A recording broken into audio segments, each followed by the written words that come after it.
제가 인도 고고학 조사국장을 역임하던 시절이었죠. 우연히 하라파 지역에서 고대 유적을 발견했습니다. 그리고 이듬해 그곳에서 조금 떨어진 모헨조다로에서 거대한 유적을 발견하면서 드디어 인더스 문명에 대한 본격적인 조사에 들어갔죠.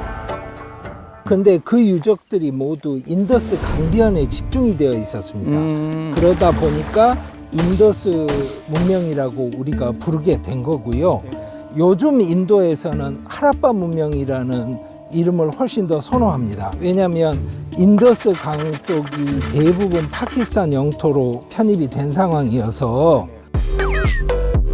뭐야? 저 시절 인더스 문명은 인도의 문명사였는데 국경이 이렇게 갈라지니까 꼭 파키스탄 문명 같잖아. 우리 원칙적으로 이름 짓자고. 또 하나는 국제관례가 처음 발견된 유적지 이름으로 그 이름을 붙이는 게 맞는데 하라파가 최초로 발견된 곳이라서 그렇습니다.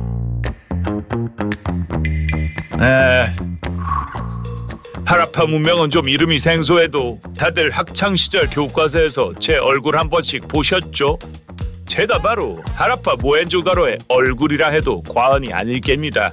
실제로 하라파 문명이 한 3단계 정도로 이루어지는데요. 초기는 한 기원전 3200년부터 2600년 사이, 중기가 한 2600년부터 1900년 사이, 그리고 후기 유적은 1900년에서 한 1300년. 저도 아까 제사장 아저씨만큼이나 인더스 하라파 문명 관련 책에 표지 모델을 많이 장식했답니다. 보신 적 있지 않으세요? 그리고 참고로 인더스 문명의 대표적인 유적지들, 뭐 돌라비라든 다른 곳들을 살펴보시면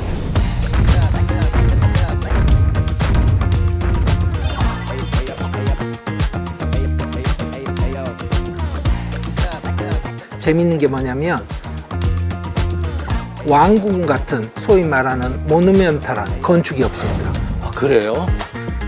하라파 유적들을 근거로 해서 저희들이 이해하는 방식은 하라파 사회 자체가 과두정 체제에 가깝지 않았을까 하는 겁니다. 거의 평등한 그룹들이었다는 거예요. 사모님, 1단지는 34제곱미터, 2단지는 41제곱미터. 넓이에 큰 차이가 없어요. 이건 사실 비밀인데 제사장님 부부도 1단지에 사세요. 그냥 1단지 계약해. 이렇게 좋은 물건은 내일 되면 누가 가져간다니까. 오늘 계약금만 걸고 가셔.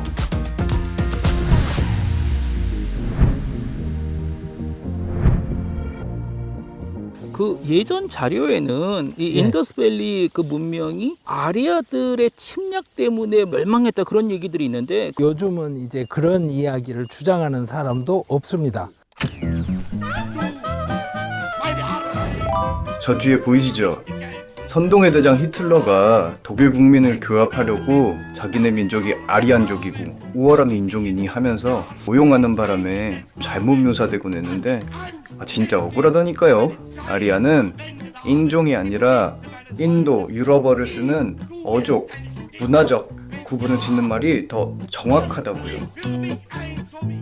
근데 지금 보면 아리아들이 인도 대륙으로 들어온 건 한 기원전 1500년 정도 아닌가? 그럼 살짝 겹치지 않나요? 적어도 후기 하라파하고는? 그게 이제 어려운 문제인데 아리안들의 이주에 관계된 자료는 아리안들이 남긴 구전 텍스트입니다. 베다입니다. 브라만교의 경전 베다는 인도의 가장 오래된 경전입니다. 수많은 신들을 향한 참가, 베다는 인도 종교와 철학의 뿌리라 할 수 있죠. 인도의 수많은 신들뿐 아니라 전쟁과 승리의 여신, 저 두르가의 원형이 되는 이야기도 담겨 있죠. 리그베다 같은 텍스트에 뭐가 나오냐면 전쟁을 제일 잘하는 신 인드라. 안녕하세요. 제가 그 인드라예요. 인도 신화에선 번개를 다스리는 전쟁의 신이자 신들의 왕이죠. 한국 불교에서는 제석천이라고도 부르던데 풍문으로 한 번쯤 들어보지 않으셨어요? 인드라가 번개를 창처럼 들고 가서 그 브리트라라는 괴물을 즐기는 스토리가 나와요.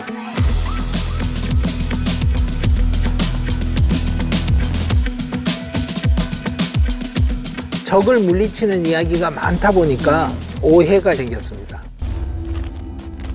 반갑다 하라파 하구들. 나 이번에 전학 온 리안이라고 한다.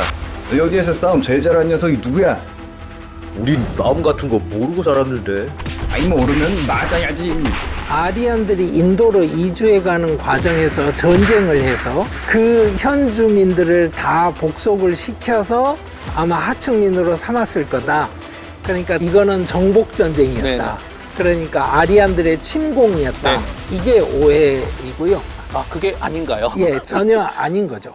역사적으로는. 그러니까 기후 변화가 있었고 강이 흘러가는 이 흐름이 지리적으로 변합니다.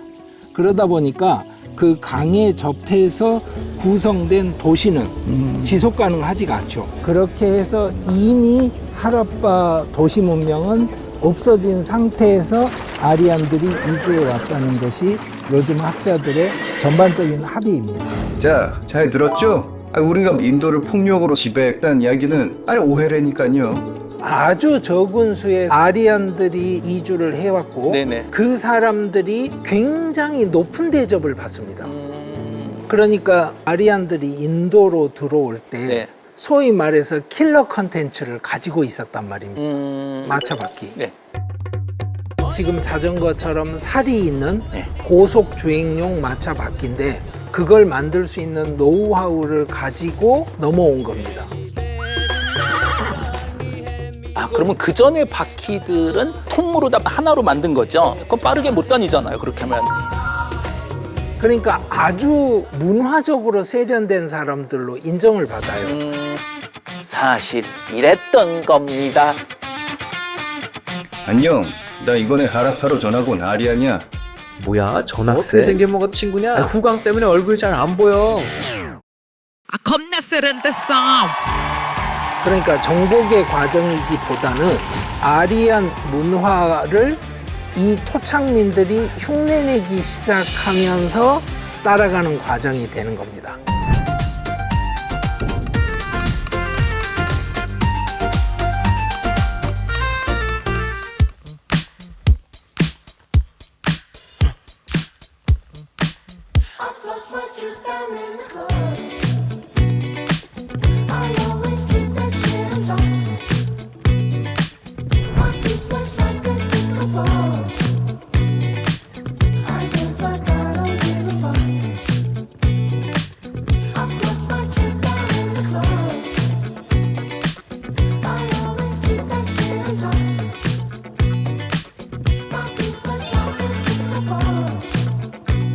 교수님, 제가 릭베다를 좀 읽어봤는데 릭베다에서 초기에는 가장 좀 힘도 세고 강한 신이 인드라였는데 예. 인드라는 서서히 사라지고 다른 신들이 자꾸만 나오더라고요. 인기의 덧없음을 실감합니다. 행복은 인기순이 아니잖아요. 아주 간단하게 말씀드려서 시대에 따라서 가장 사랑받는 가수가 바뀌듯이 기원전 1200년 인기신 1위는 인드라. 오늘의 양반을 저를 믿어주신 분들께 돌립니다. 기원전 400년 인기신 1위는 브라마. 이 모든 건 저를 믿어주신 분들 덕분입니다. 그래서 제가 맨날 말씀드리는 거는 세 개의 신을 이야기해요. 브라흐마, 비슈누, 쉬바 이렇게 해가지고 이야기를 하지만 안녕하세요. 브라마라고 합니다. 제가 세상을 창조했습니다. 창조의 신이죠. 비슈누라고 합니다. 세계를 유지하는 유지의 신이죠. 파괴의 신 시바입니다. 파괴가 이루어져야 다시 창조하고 우주가 순환하죠. 제가 제일 중요합니다. 실제로 비슈누하고 쉬바 신도가 힌두교도 중에 몇 퍼센트냐 이런 스태티스틱은 있지만 브라흐마 신을 주된 신으로 모시는 신전이 있느냐, 사원이 있느냐 물으면 대답을 잘 못해요. 그런데 붓다 시절에 가장 중요했던 신이 누군가가 드러나는 기록이 뭐냐면요. 붓다가 깨달음을 얻고 난 다음 상황에 대한 전승입니다. 붓다는 니르바나에 들어갔잖아요, 자신이. 깨달음을 얻어 열반에 이르렀으니 전 이제 그만 윤회의 나선에서 내려와 새로운 초월 세계로 들어가 봐야겠습니다. 그때 나타나서 붓다에게 가르침을 펴주시라고 부탁하는 신이 힌두교에서 제일 중요한 신일 거 아닙니까? 그래야 설득력이 있는 스토리가 되죠. 바로 브라흐마 신입니다. 아니 부처님, 깨달음을 얻었으면 저 불쌍한 중생을 구제하고 깨달음을 남주셔야지. 아니 어찌 혼자 초월 세계로 가신단 말입니까? 허허, 브라마 신께서 그리 말씀하시면 속세로 내려가 봐야죠. 그러니까 그때는 넘버원으로 꼽히던 신이죠.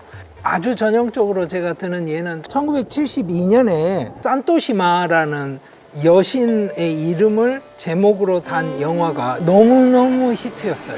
그 당시에. 네네. 그러고 나서 북인도에 산토시마라는 여신을 섬기는 여성 신도들이 폭증을 합니다. 잠깐만요. 그 얘기 무슨 얘기냐면 힌두교라는 게 20세기에도 지금 여전히 진화를 하고 있다라는 예, 그렇습니다. 얘기잖아요. 예. 아, 그래서 제가 그렇게 이해하기가 어려웠었던 것 중에 하나가 기독교, 예. 아멘. 이슬람, 예. 인샬라. 불교도 예. 나무아미타불. 정체성이 사실 확실하잖아요. 힌두교는 저는 이해가 안 가더라고요. 힌두교가 뭔데 도대체? 예, 예. 힌두교가 뭘까요?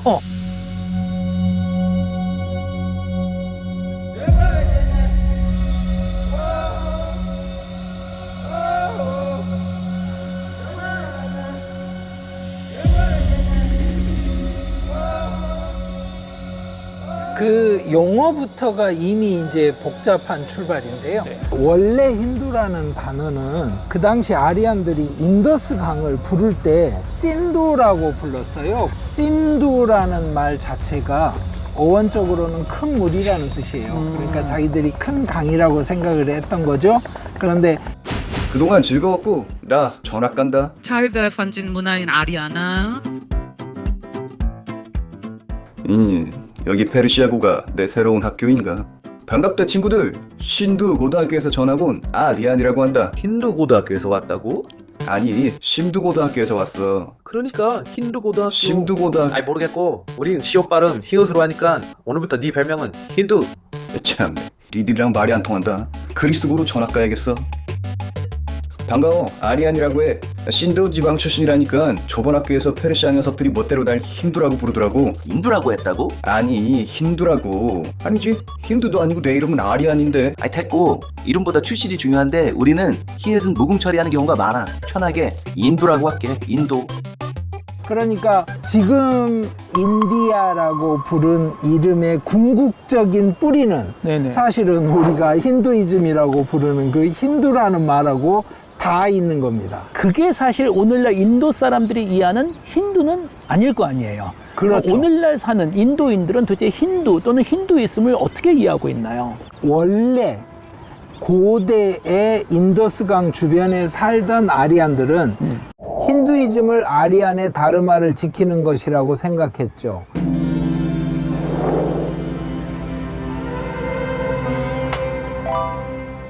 힌두이즘이 뭐냐고 물었더니 갑자기 다르마라는 처음 듣는 단어로 설명해 많이 놀랬죠?